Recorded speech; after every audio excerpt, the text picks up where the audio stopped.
Good afternoon, everybody, and welcome back to yet another exciting episode of Frontier Friday. I am your host with the most, and before I get started, I'd like to first apologize for my historical inaccuracy. Last week, I did say that Archduke Franz of Austria dodged bullets when famously he did not, in fact, dodge at least one. I am CCP Jötunn, joined alongside my friends, my co-hosts, my guests, CCP Bowman and CCP Goodfella, our game director and our development director. Gentlemen, welcome back. Thank you. 2 weeks in a row. This is a pretty big deal. Good to be back. Good for him. He went like years, his whole life actually up to this point, having not been on Frontier Friday. Now 2 weeks in a row. It's pretty good. Yes, exactly. It's pretty good. Exactly. First of all, I want to shout out to CCP Goodfellow for not having hair. Yep. Great haircut. This happened just moments ago. I hear. The community was butchering me. After last Friday stream, so I decided to do something about it. You kind of have like a greaser vibe going on here right now. This was like a leather jacket with a white T-shirt. I'm liking it. The hell of a vibe. Go Grease Landing. Very good. Notably missing from our group today is CCP Overload. Yeah. Can we talk a bit about that? Before you do, I do have an image of CCP Overload. Actually, you start. Can I start? Okay, Please. so CCP Overload. Yes. Intelligent person. Sure. We at least we people say that, or so we thought. So I asked CCP Overload because he was going on vacation. I asked CCP Overload, yeah, cool. Where are you going again? He says, I'm going to Canada. I was like, cool. What are you going to do in Canada? And he looks me in the eye and says, I'm going to watch the Super Bowl. I'm just like, okay, at what point? Really, my mic is off. Oh. Am I using the wrong one? Can we get these swapped around? Hey, does this one work, chat? Yep, it's this one. All right, it's fine. We got sorted out. They could hear me, just because I'm loud. All right, we're gonna do this. Chat, we got it. We're good. All right, continue. Yes. Good. Hey, you were ruining my joke, by the way. I appreciate It's that. Like, Sorry. Timing is Of course. unreal. Yeah, nailed it. Yeah, so CCP Overload. I'm just wondering, when do we tell him about Canada and the Super Bowl? Yeah, I don't know if he knows. That's the problem. Oh.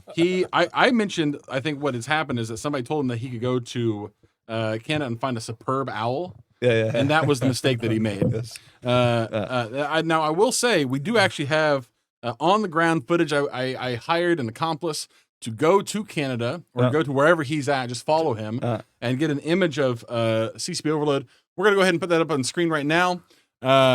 This is a picture, a clandestine image of CCP Overload captured In Canada.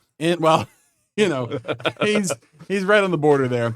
He's showing off some of his favorite things. This, I believe, is a Baconator from Wendy's chain of restaurants. Yeah. Over there, of course, is a Bud Light, his favorite beer. And then, of course, you can see his favorite shopping establishment there in the background. All American, He is a secret, Canadian. not perhaps Canadian. not so secret American. We're gonna go ahead and sit this. I mean, geopolitics are complicated. They are complicated. So it's understandable. But I hope he enjoys watching Super Bowl in Canada. It's a good. Looking back on it, it makes a whole lot of sense why this mic was turned down, because I thought the mics are all out of order. I'm going to turn this one back up. Okay. That makes sense. Okay, gamers, Let's do it. we're here because last week we did a roadmap stream for 2026, and we are going to now break down some questions submitted to us from our founders. All of you out there submitted questions. We had a lot of them. I spent better part of last night going through those questions to find ones that were good. Most of them were thankfully good. Only a couple were like, ugh. Okay, good. We like the edgy ones as well. We do like the edgy ones, and there are certainly edgy ones in here. Yeah. Now, we have about 20 that I selected for this. We're not going to get to all of them. We may not get to all of them, but we're going to try. And there are a couple in here that I really want us to hit, so we're going to at least for sure go for those. So, with no further ado, let's head to the screen here.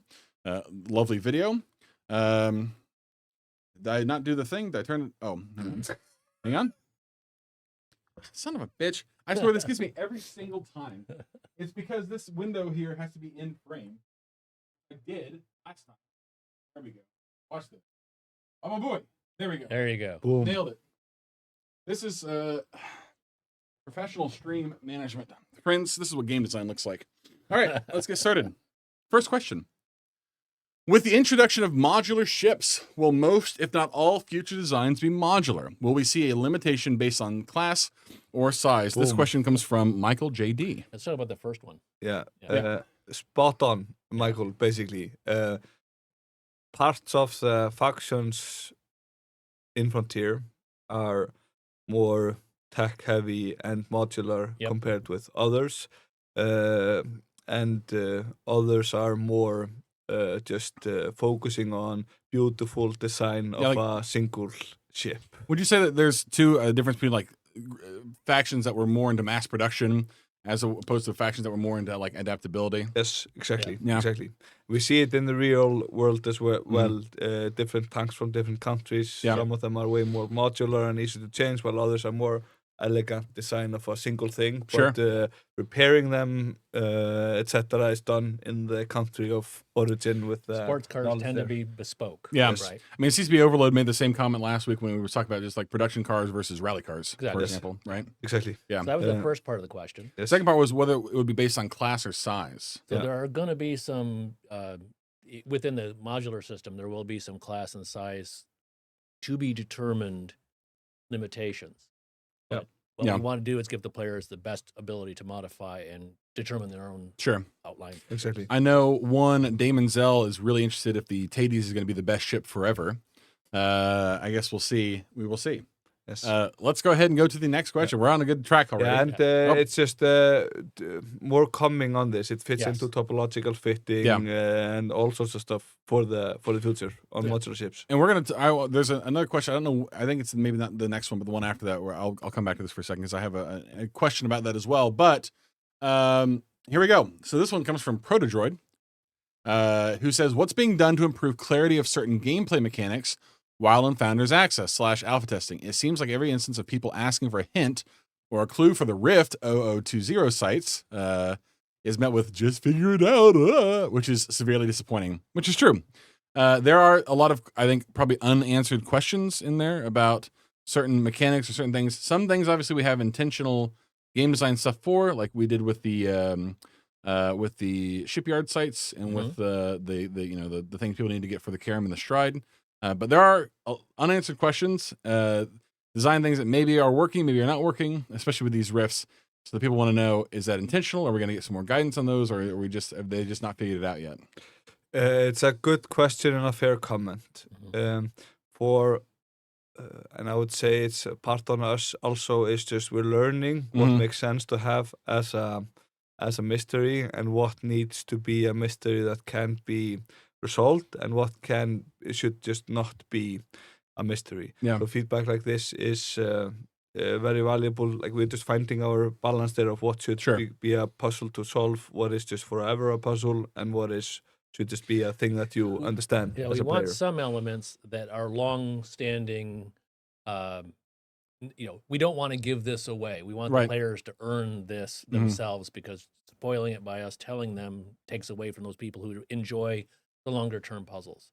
But we also have other other content which we want to make sure is available to the average player, the player who is coming in and learning and experiencing the game. Getting that balance, that's what it's about. Yeah, So. and specifically to the Rift question, then we're working on the future Rift fuel crude system. There's another question about that in there too, so I'm glad to get okay. on it. Hell Awesome. Yep. But so more on that very soon. We're hopefully getting the first version of that in March, and it's worth a Friday stream to dive in and of itself. Into it. It's good. So cool. So well noted, and just feedback like this helps us better understand what goes where. How important it is to the audience is something we want to hear. Yep, love to hear that. All right, let's move to the next one. And actually, this next one is kind of I was told I was CCP Wintermute, who previously worked at another company who also makes large-scale space games, said that one of the questions that they never liked answering was when. We did just do a roadmap, though, and there is a question, of course, that is basically, what's the actual roadmap? There's too much there for it to just be in March. This one comes from Hanger. And this is basically just any question about when is this stuff actually happening. So we did show a timeline that went out way beyond March. Yeah. And so we talked about a number of things that we are working on that come in sequence. Mm-hmm. Prioritization between them means that some things, we have an ambition for March. We have a list of the priorities, and the teams are working in order through the priorities. But it's always more than we can deliver internally. Our ambition is more than we can deliver internally. But what we talked about for March, I think, is set for March. Yeah. I'm thinking, I can't remember the exact person. There's stuff there that we showed that is not making it in. The modular ships is right. That was the one I was tangible example. Yeah. Most of the stuff we showed is coming for March. Yeah. And I think what is worth calling out, hanger, is that without trying to sound like too much of a hype man, the development speed that we are hitting right now between December, our last release, and March is the fastest in Frontier history. Yeah. And I genuinely mean that. Okay, whether that is our full throttle yet, no, we can go even faster, but the team has been working really well on getting stuff in.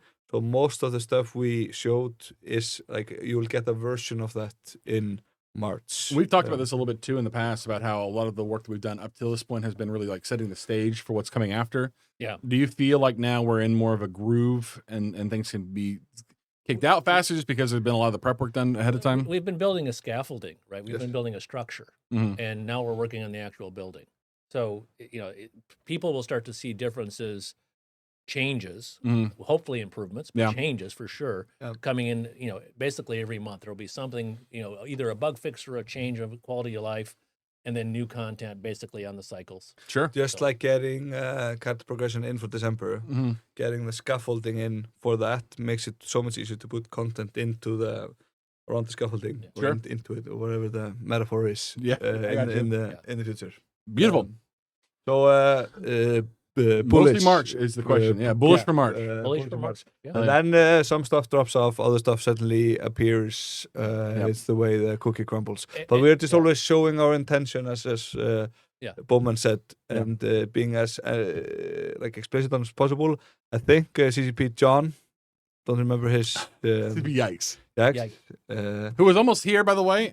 He will, and we'll have him on here one of these days. Okay. Just because I love him so. I just love him so goddamn much. Or there is not a figure that is like I've never seen him. It's this. That's true. Boogeyman. He's a spirit. He's an apparition. Could be AI. He could be AI. CCP That'd be a wild. And the team are working on putting the roadmap on the website as well. John Yikes Frontier. Very good, Aki. Well done. Yes. Love that for us. Moving right along, we have this next question from Janice Leafshade, who submitted 4 great questions, and I want to ask all of them. So, Janice, you're getting 4 of your questions answered today. The first one says there were not a single word said about lore advancement. What to expect? Rarity was a nice drop due to the new rune alphabet involved, but we had to stop halfway when deciphering the alphabet, as there are no new videos posted, plus special logs and strides were one-time spawn only. We need to know more. So the question is, you will know more. Yeah. Coming. Hold my beer. Hold my Yeah, I'm allowed to. And not long distance coming.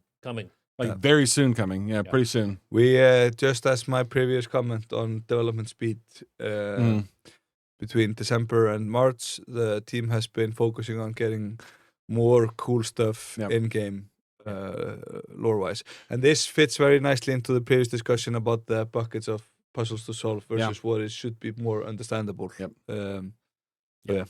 Cool. Next one from Janice asks, Founder Access involves special game skins on release. How will those align and work with the modular ship design? Also, before we were promised fancy Jov skins, what's with those? So this is a question mostly about Founder Access. Can we have the question on screen? Yep. Just Put it back so up I here. can see it. So TLDR, we promised some skins for ships. We're talking about modularity, and we're also talking about some ships that There are bespoke ships, Mhm. and there will be skins for bespoke ships. Yep. And modularity includes expression as well, not just functionality. Yeah, So, skins is something we will deliver on. Yep. We're focusing now on building great textures and pipeline for creating great ships, because you can't really create a good-looking ship skin without having all the textures and everything figured out. Sure. Yep. The step of a 3D asset production is like a whole stream in and of itself with all the different steps you need to take. when we have great-looking textured ships in the game, that's when we build cool ship skins on top of it. And the founders will get their exclusive, cool-looking. So we're not. I'm a shill myself for a little bit skins. Yep. You should see my CS:GO, CS2 portfolio. I am a big proponent of skins in general. So don't worry. We'll make everybody hold their. It's a more function of timelines and development complexities. But that is coming. So we're not balking on any of the founder rewards, I guess is what we're saying. No, they're still there. Which is good. That would have been a wild thing to have to sell.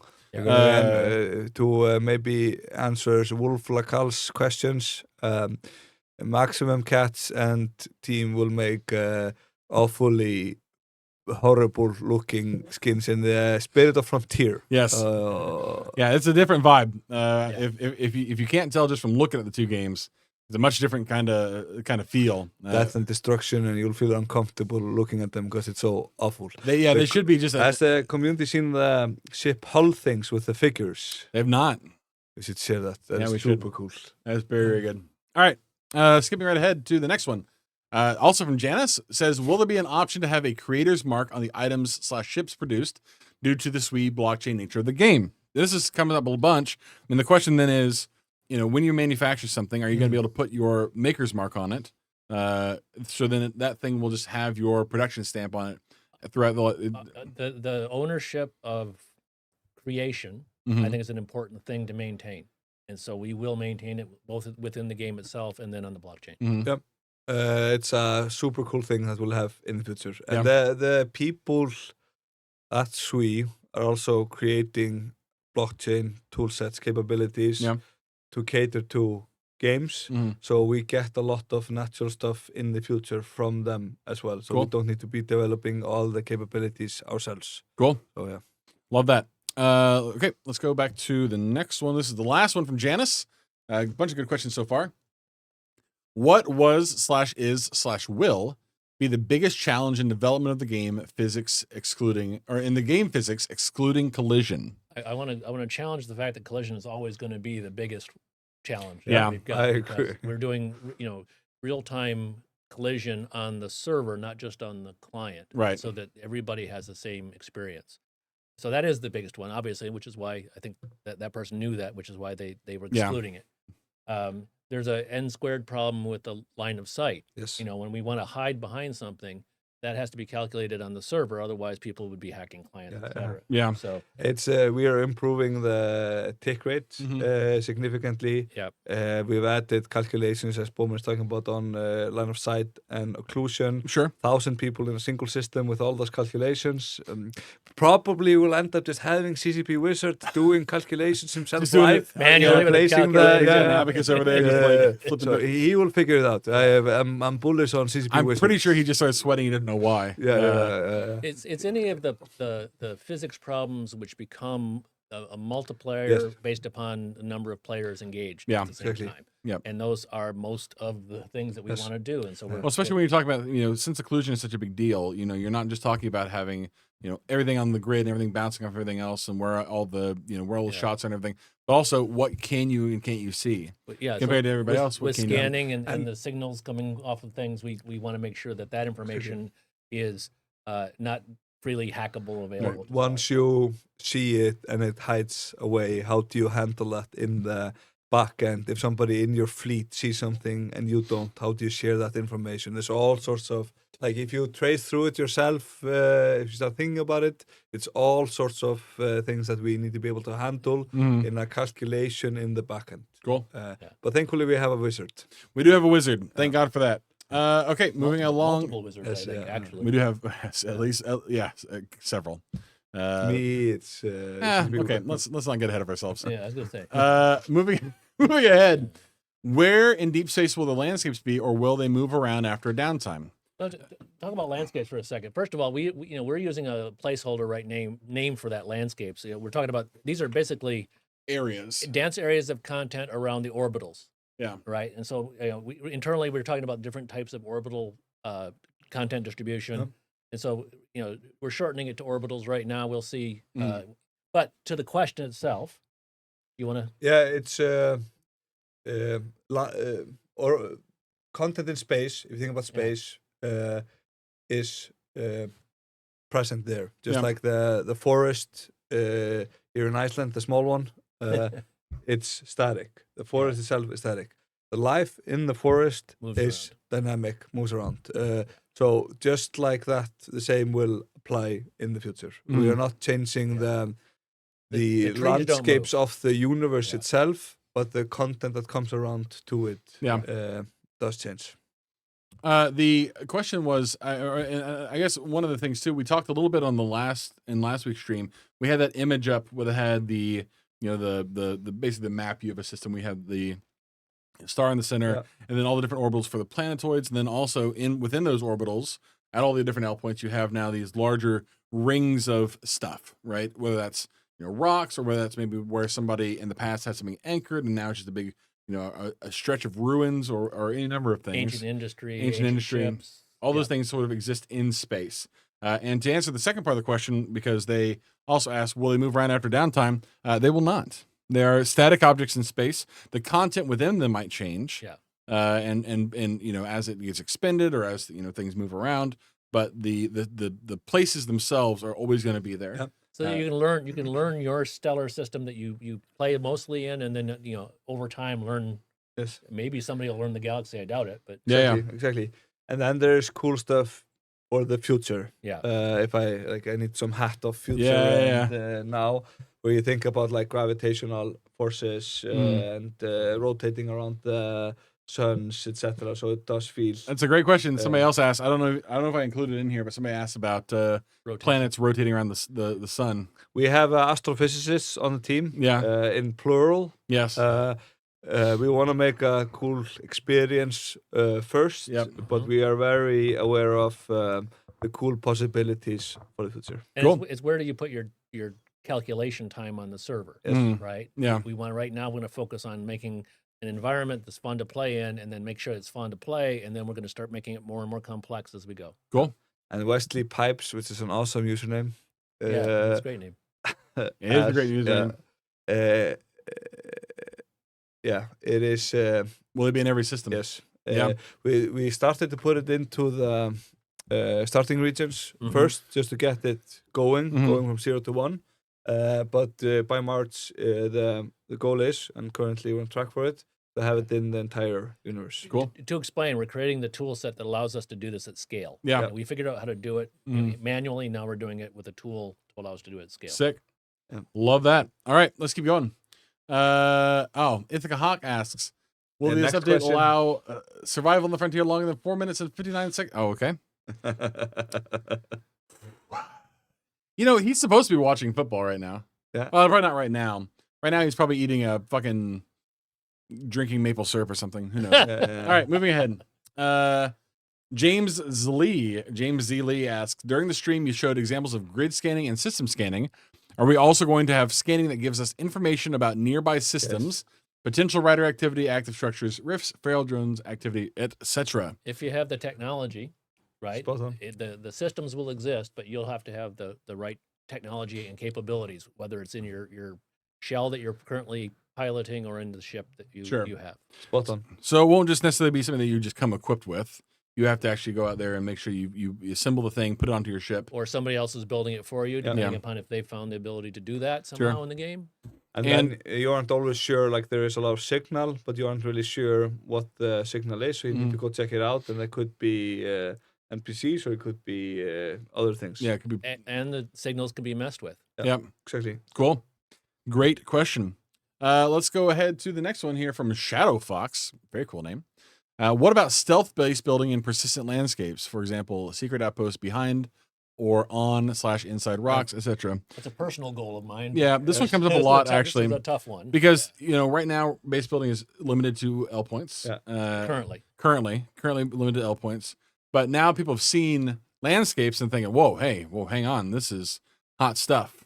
And we agree. We agree. The team is actually finding now ways for you to build together in a location. Instead of just having a single L point, being able to claim it and be a singular entity there, we are looking for ways to build together in places. Yeah. For March, not we're looking at options to do that.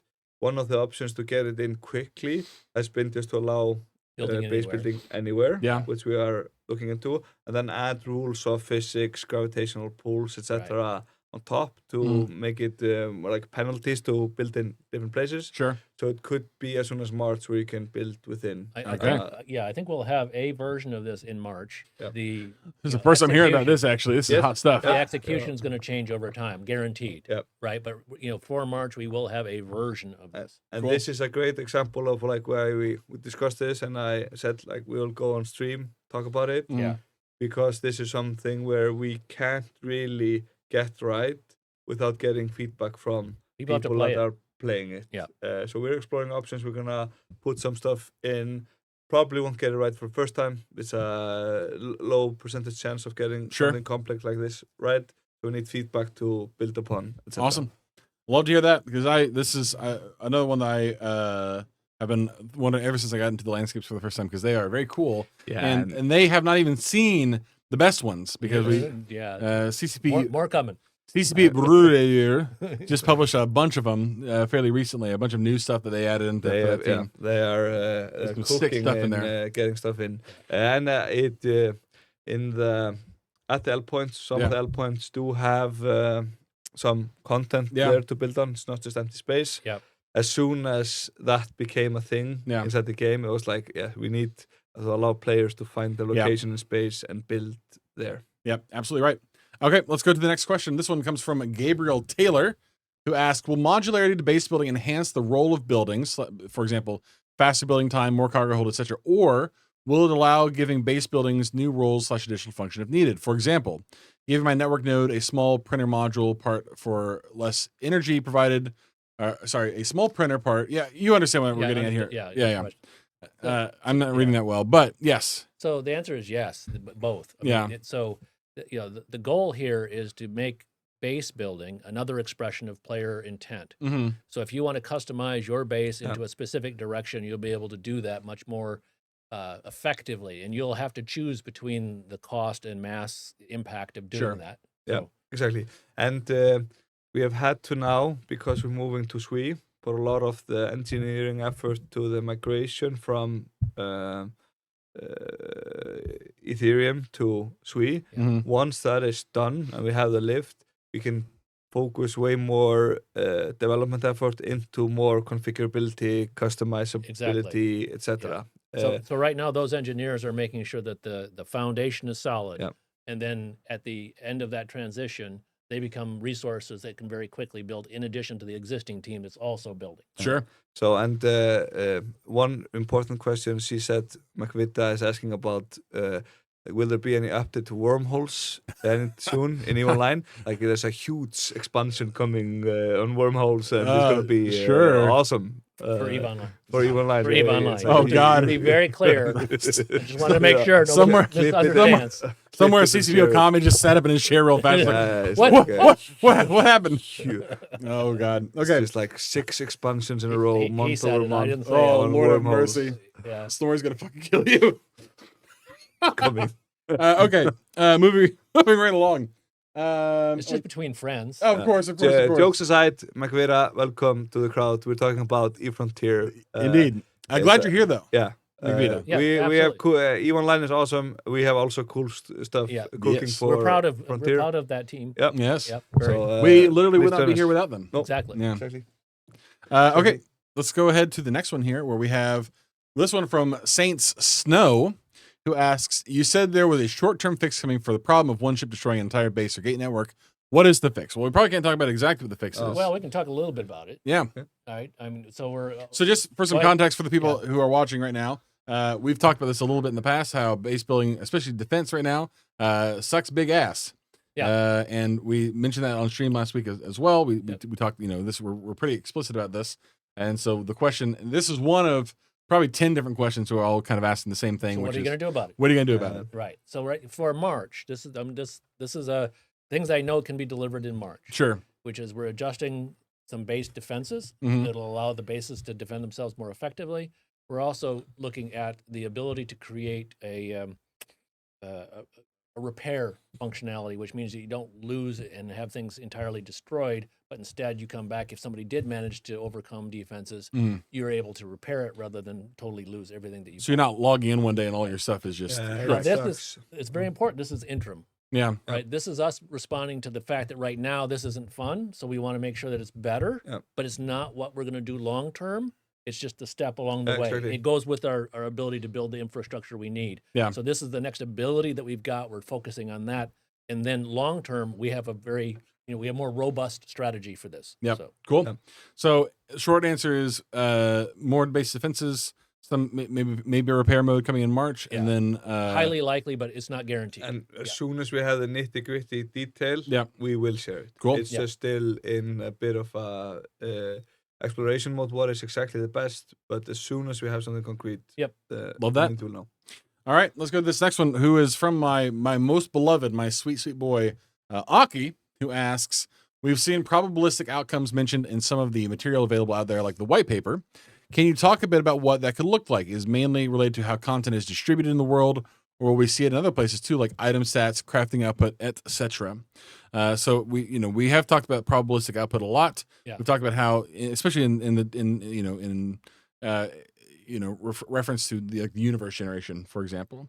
But a great question that kind of has come up a bunch is this limited to just that, or are we talking, about individual items where, like, if you find, one of a different item, two items might not be the same, one may be better than another. Correct. And when we're dealing with the shells, the player's ability to bring up a specific shell and customize it to what they want, that shell's results would be different than a different shell's. Exactly. Combat mining in the future. We just haven't. We're working too much on the foundation now, but everybody on the team even have this in mind that there is life is random to some extent. I can have an impact on it, but then there's all sorts of things that you just cannot fully assess. Sure. This is the frontier. Cool. Items, base building outputs, times mining, times combat. Shell stuff, as Bowman was talking about, all of it. Beautiful. We have actually another question from Aki, who I do love so much. This question, he asked, with Cycle 4, we saw the introduction of landscapes. Will we still see individual anomalies, or is the goal for the majority of content to move into landscapes and for us to primarily explore those? So this actually came up, I think, when we were talking about landscapes with reference to, like, shipyards, because the shipyards are themselves a point of interest. Or do you see the future of this system being all of those sites or similar sites like that, like the Sanguine sites, for example, moving into landscapes, or do you think that those will be standalone at some point? Yeah. The system, from the system view, it's going to be the orbital systems that we're creating distribute content around each of the stellar objects. And that's just universal. That's how it works. And then we have the ability to weight the distribution of other specific events, things that we want, locations, points of interest, structures.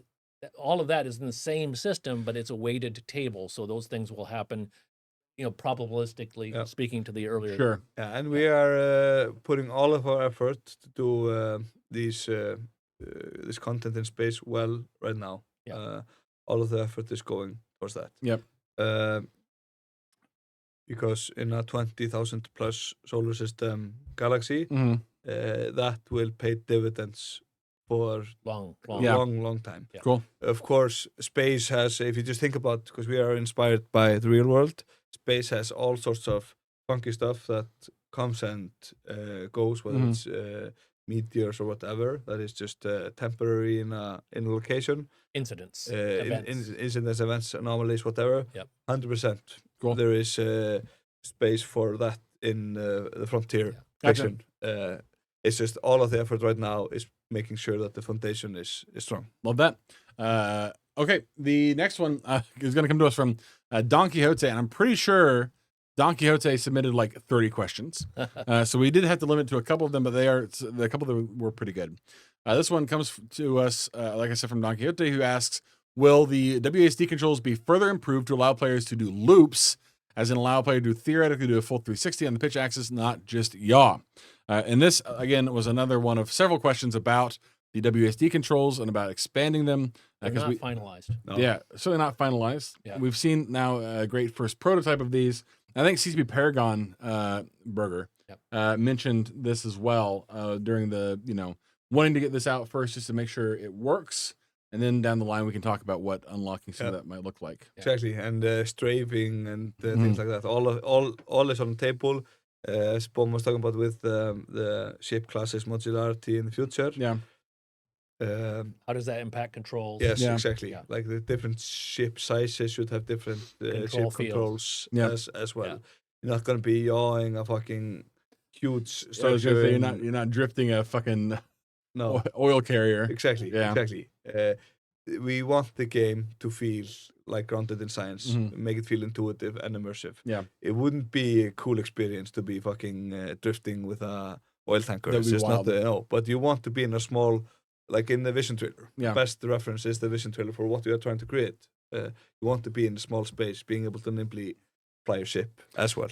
I do like the idea of drifting specifically. There was a build of the WSD controls. I think one of the very first builds that we did, where it was very sloppy. Like the way the controls worked, you did just natively. You could not like steer straight at all. Yeah. And you just end up like doing this all over the place. Yeah. Which at the time was like, oh, okay, this maybe still needs a little bit of work, but it was very fun. Yeah. So maybe something like that. And of course, they still talk about the doing barrel rolls and doing full 360-degree spins. And ship damage is something we haven't talked about, but that's something that we have Yep. in our schedule. Yeah. And with ship damage, you'll see different effects upon Sure. the ship Yep, and your ability exactly. to control it. And So, the beauty about space Mm-hmm. is the scale that it offers. Mm-hmm. Even though some ships can't have full barrel rolls, etc., it's like stupid Sure. to have it. There are still smaller ships that make it possible. absolutely do it. And then if you pair that with the modding that we offer in base building, etc., Mhm. you can easily sensors and things like that. You can easily it's like what tools do we need to provide to the players Yep. so they can create a tournament Yep. between themselves. Who is Sure. the best pilot in Frontier? Cool. All right, let's go ahead to the next one here. We have also from Don Quixote, who asks, how hard will it be to find or build new shells? Will they be rare and special or highly disposable? How will this be taken into account when the need to sacrifice our shells when we ascend? So there are a lot of questions now because we did talk a little bit more about character development and character progression and shells Yep. and the self and all this during the last stream. So the question then becomes like, are these sort of like rare items, or is there differences between some are rare and some are Shells are part of industry, so the players themselves will be generating shells. Yeah. And so the availability of some shells will probably become as common as the players want them to become. Sure. But the introduction of new shell types and Mhm. new shell experiences will vary based upon the rarity that we want to. sure? We Yep. don't want them to be globally. Everything's always available. No, and it depends on the shell types as well. Just Exactly. like with ships, they will have some of more common, more usable. Yeah. Others are more prestige and rare to a point where you don't really you spot on. Yeah. You will feel uncomfortable sacrificing your golden calf. Yeah. Yep. There, Yep. that is the point. But there is also we don't want that just to be golden calves, etc. Right now, the version is that there isn't even crafting element to it. It's just like some stub that you have that comes with the spaceship. So focusing on unlocking the crafting part of it and then building on top. And they're like, imagine just the science fiction of like some are more mechanical, some Sure. are more organic. Yep. Some are digital. Yeah, exactly. Yeah. It opens up a lot of cool space for a lot of nastiness. Love that. This next one also comes from Don Quixote, who asks, scanning looks awesome. Thanks. I agree. Love the idea of having the choice of running dark or bright to balance stealth and awareness. Will feral drones respond to active scans, such as Yes. running from Yes. them or become hostile to them? Yes. Yeah, this is I put this in here because it's an easy question. The answer is yes. Yes. Absolutely. Vision trailer, that's what we're working Yeah. towards. Yeah. Like, Yeah. go check it out. That is I what mean, we you want. mentioned it during the last stream where you talked about how any attempt to gather information from the Reveals- universe reveals information about you. Yeah. And that's not just other players. No, it's just the universe. Yeah. Right. You're sending out signals. Your shell combined with your ship, you're going to be sending out signals, Mm-hmm. and those signals are perceivable by these game systems, all of them, and that's what we're going to weave together. That's the whole one of the joys of this game, I think, is the way that all of these systems will work together. Yep. There was a really good question too. This next one comes from Marcus Caswell, who asked, there's a lot of low-hanging fruit in module balance / stats, where a lot of the numbers that currently exist result in very stale tests on that side of the equation. Yep. Are there any plans around providing some changes there, such as creating niches for the varying weapons, deciding what to do about larger weapons, effectively having shorter ranges than the small coil gun, etc.? So this is, I think, just a more broad question about how a lot of the modules in the game currently kind of shit, don't really make a whole lot of sense, and feel very EVE Online-y, but like in a weird way. Yeah. I guess it's probably fair to say there's maybe another several passes that need to happen. To answer it just very honestly, nobody on the team, nobody looks at the ship ecosystem right now and thinks like a chef's kiss. Yeah. Nobody. Yeah. It's we are putting our focus right now. We're not a big team relative to our scope on other things. What we started in December was to deliver this new ecosystem of resources, the way you mine stuff, what you get from it, etc. We are gonna trace that through. So we won't get it in for March likely, but we're gonna take that, starts with an asteroid, to refined material, to items that you build, to how you create the ship, to how powerful it is. So we're tracing that through as soon as we can, and that is then what we will offer to be like, hey, this is what we're thinking about ships in Frontier. And then as we've traced it through, we can then add to it because we have an underlying system in asteroids. I know there's a lot of hand waving, but this is how we are. But the philosophy, the philosophy underlying it is that the players are going to be making interesting choices at the functional level of their ships. Do I want to have this be better shielded? Do I want to have the ability to reach out and find other things more easily? Or do I, all of these make choices, and those choices impact your signature, it impacts the maneuverability of your ship, it impacts the game. So you have to make the interesting balance choice yourself. Right. But what would be good to see, because I've been poking at it a bit, is like while we need to do other things, we want to make the Frontier feel alive also for the players playing right now. So if we could have a thread on Discord or something, or like via the Get some easy feedback. Yeah. Just like what would small, because you don't need to change a lot of things in an ecosystem like this to make it feel different as well. With the new orbital content that's coming in March, I think that'll be a great playground upon which to put these experiences. We've got some new NPCs coming in. I heard about this. That'll give the players a chance to respond to that. And then I think between now and through that period of time, if we can get feedback from all of you on what it is that you enjoy and what you would like to see more of. A lot of these questions are from the idea that the players are going, oh, this would be great. I would like to do that. They're actually asking the question of like, I want to do this. Can you make it happen? Sure. We want more of that. The more we can have specific ideas on the balancing of spaceships. Well, and suffice to say too that this is because I think really the question boils down to we have a system in place right now that is very EVE-y, right? Yes. It feels very EVE the way your ships are fit, the way guns work, all these things.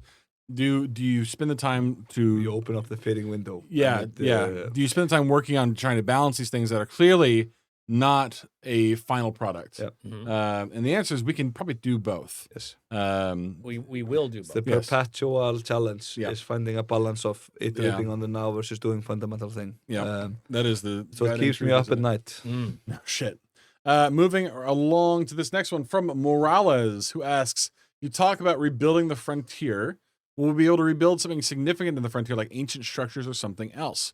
We've actually already shown a little bit of what iterative, like rebuilding a major structure would look like, because the drones were able to do it, where they start with something small and then build up to something bigger.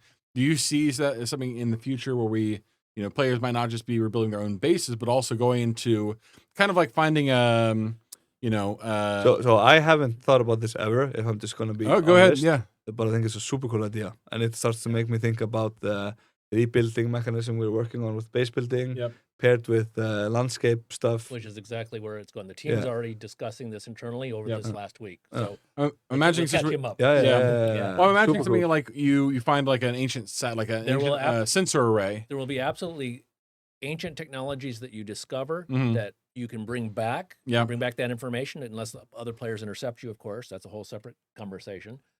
And then there will also be building structures that are in a destroyed or damaged state, Yep. which you perhaps can repair. Again, we're Yep. looking at repairing right now. We're learning how we want to do that. Hell yeah. We have one more. We actually got through everything, which is kind of crazy. Okay. With time to spare. This next and, one is shout out to CCP Dad. CCP Dad. Bowman winning hearts and Love minds that, by here. the way. He loved that last week It when works. we announced it at the our Friday meeting. Yeah. Big fan. Okay. That's CCP Dad. This is a better dev name than CCP Bowman. It is a very good dev name, and no one's picked it. It's crazy no one's picked that one yet. Yeah. CCP or CCP Father. Yeah, CCP Father. CCP Father. Okay, moving to our last question. This one was my favorite question that got submitted. Sorry to everybody else. Your questions were great, but this one was better. Shout out to Narix, who is I know watching because he's talking in chat right now. Narix asked, as the game develops during alpha, there are areas / systems / features of the game that are known to be deprecated, to be replaced or overhauled in the near future. Yeah. Can you offer some thoughts and feelings you have about the decisions you need to make to weigh the value of your development time that might be wasted and lost, quote unquote, on fixing deprecated code versus the value of maximizing player engagement by making temporary changes or Both, fixes yeah. to the current systems? For example, Oh, that's a good a question. candid breakdown on how you feel about trying to maintain something that won't be irrelevant in a month in order to keep players immediately happy and retained. So this is, I mean, effectively what we've been talking about for the last Yes. 10 minutes. This is But a great conversation. It's an incredible question. Yeah. First of all, shout out to Narix Yeah. who nailed this one. So I guess for you two specifically, and this maybe is, you know, when it comes to decisions that need to be made about how the game is built and what the future looks like, the buck kind of stops with you two. Well, buck stops with you, and then him as He's ultimately responsible. Yeah. We're a team. When- I hate this kind of. I know. But listen, what I'm getting at too is you were right. There's a responsibility that we have not just to the future members and players of the Frontier, people who are the future writers, We have the but current also founders. to people who are playing right now. Yes. We are trying to balance development versus live service. How do you make that decision? Because you have a Yes. lot of stuff that's kind of shit. Do you try and maintain it, just keep it in a working state, or do you say we're gonna forget about this right now? We're gonna work on something for the future, and you're just gonna have to deal with it until and then. the context is here also that I'm seeing this question, all of these questions for the first. Yeah, I was gonna say. Yeah, he has the I biggest. promised. thought- I told you I was yeah. gonna like. There's one Yeah. bomb in here, and this So- was the bomb. So first of all, this question is literally, as I said before, what Yeah. keeps me up at night. No shit. You're like looking at my soul Uh-huh. right now, Narix. Second of all, if I get economical right now, Please. so there exists theoretically a perfect spot between the balance of iterating up to what we have now versus foundational stuff. A theoretical allocation of resources that optimizes this. This theoretical spot is, however, also dynamic. Yeah. So it changes over time. What we try to do, that is our job, is to be as close to this theoretical spot at any given point. We have been good at it. We have been bad at it. I think we are now actually getting very close to being Better. theoretically closer to optimization Yeah. there. It's a very starting from the top. Yeah. But this is the story of eFrontier for the players, but also for the development team, is a bit the story of Pinocchio. Yeah. Dark sci-fi inside Frontier, but also outside the game, where we have been on a journey of finding our identity that we've been developing, both with us as a dev team, but also with the community itself. I think personally, I'm just being very genuine here, there was a bit of a moment in time when we released the gameplay vision trailer, Mhm. because it wasn't a marketing tool, but there was a lot of effort that we put into it on the dev team to be able to say, this is the game we want to create. Sure. And right now, we are getting more and more clarity internally and understanding of the experience we are trying to create. Yep. And that helps us find this balance of like the future stuff we want to develop versus iterating on balanced stuff right now. Let me ask you a question that is maybe a little bit of a hard hitter, but I'm curious what your thoughts are. Speaking candidly, when we released the vision trailer, the game that we had out, or that people were maybe seeing for the first time, was very, very different than what the Vision trailer Yeah. showed. To the point where it was almost unbelievable that we were going to get from one to the other. Yep. And we've certainly gotten a lot closer, Closer. much closer Yep. now than we were. Still on our journey. This is though. what we were talking about before the stream started. Yep. Do you ever fear or worry that trailer came out too soon? And that what we were showing people was so far departed from what they were seeing in game that they were like, "There's no way these guys are talking out of their It's ass." a good question. I understand the point, but the answer is clearly no. Yeah, Because without the trailer, there is not as clear of an artifact of a guiding light for the development team. sure. So it's a bit of a manifest destiny point in time, Mhm. agnostic of the value of it as a marketing asset. It is helps us make the game that we want to create. It's aspirational for the developers. Yeah. I mean, I guess that is then the point, right? Where like we are always going to be aiming further ahead than where we're at now. There's a subtlety though in that question that I wanted to make sure that we covered, which is like how much of our resources. It's not just coding and recoding; it's art and keeping the course. same art and reusing art. How much of that time do we devote to the founders who are playing right this moment, who are supporting us right now? Yeah, Right.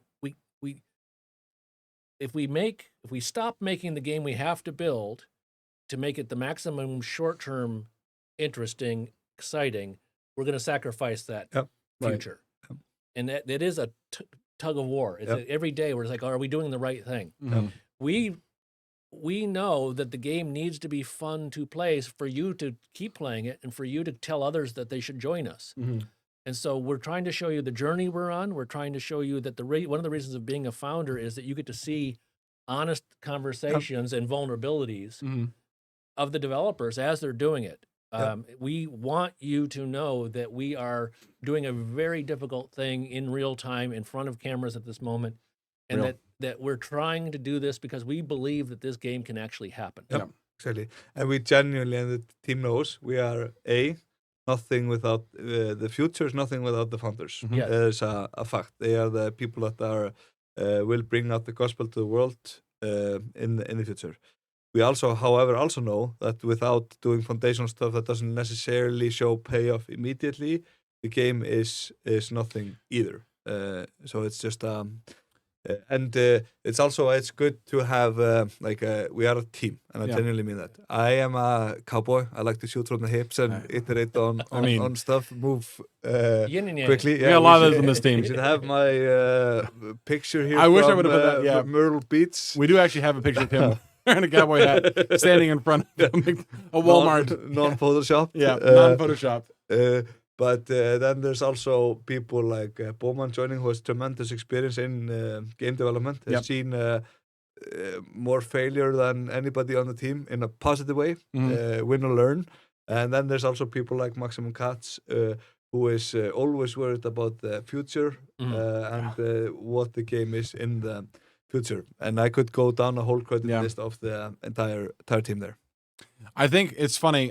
Like I said, I was looking back on some old footage a couple days, or beginning of last month, when we were talking about how the last year had been. And one of the questions I saw from, I think, back right after the December, one of the streams we did either early in December or early in January in 2025, or maybe in December in 2024, where somebody had made a comment about how we should have waited and let this thing cook a little while before we ever put it in front of people. Mm-hmm. And I think there's a lot of that is an easy sentiment for people to have is, oh, you should have waited, you should have let this thing, you should have had a more complete product when you first released.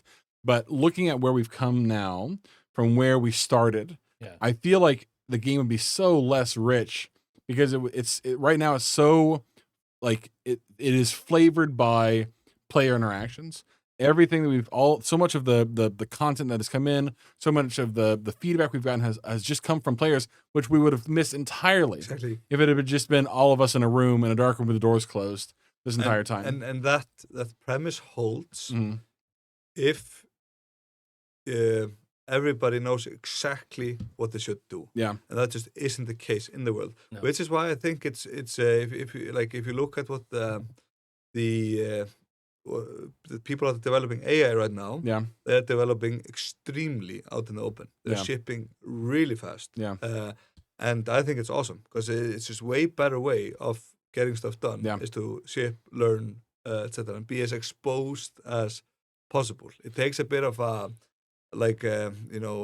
Thick mixture skin. of Yeah. thick skin and Bravery. or idiocy. What is the same thing? And two, I think there's a difference too between if you're working on something where you and your team are working on a singular product that's going to go out there and be judged as like this is a self-encapsulated thing.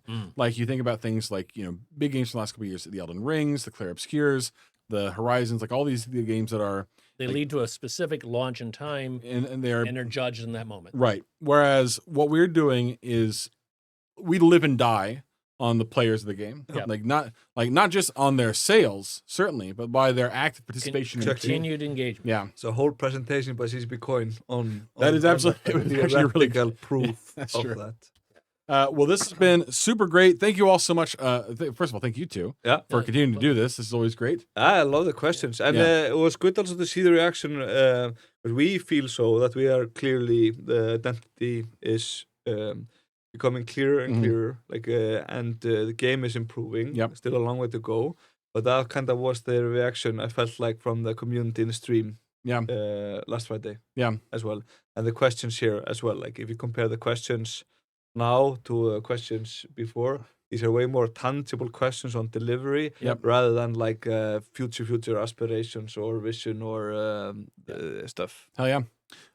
We will be doing another stream next Friday. I haven't quite decided what that's going to be yet, so stay tuned. You'll hear more about that. We'll have the VOD up for this one probably later on this evening once I get home and actually do it because I'll be fucked if I have to put this thing up not in my underwear. I meant pajamas. I don't know why I said underwear. I don't wear pajamas to bed. I'm just making stuff up at this point. We will. Before we go, we have 3 new winners for our weekly community challenges hosted by CCP Jötunn. Those 3 are Micro Kong, Kajiba, and Silence.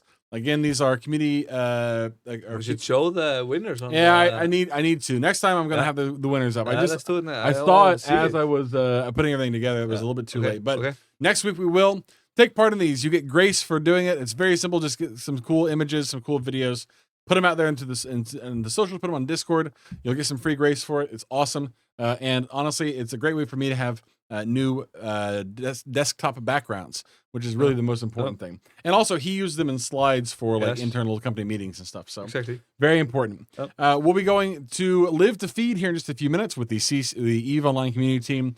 We'll be going out to do some cool stuff. And we'll be back next week. And until next time, I've been CCP Jötunn. This has been CCP Bowman. This has been CCP Goodfella. And shout out to CCP Overload in Canada. Shout out to CCP Overload, Secret American. Went to Canada to watch Super Bowl. He did. I want to make sure everybody Yeah, realizes. you need to know he did go to Canada Deliberately. to watch the American purpose. Super Bowl Yes. in Canada, in Toronto, with his It's friends. just, with his great friends. minds. Well, with his friends. Yeah. Okay, he says friends. but Yeah. we don't know that. He is definitely there. If you're in Toronto and you see him, run. He's a horrifying presence to be around, especially when he's in football mode. A very aggressive LA Rams fan, and very sad because the Rams. I know. I know. But trust me, Bowman, I know. Oh. First of all, I guess last thing, shout out to the Seattle Seahawks winner of the 2026 Super Bowl, who I assume will absolutely be smoking the Pats. I'm a Bears fan. Are you really a Bears I'm fan? a Lions fan. So, Yeah, you and Redbeard both. Are you? Oh, that makes sense though. Yeah. Lions. I mean, I'm a Colts fan. Yeah. It's been a rough couple They had years. their day. They did have it back when. those were my developing years. Then I got older and became jaded. But my Indiana Hoosiers, baby, we're still number 1. Okay, that's all of it. Me, him, and until next time, awake, eternally. Have a good night, and we'll see you later.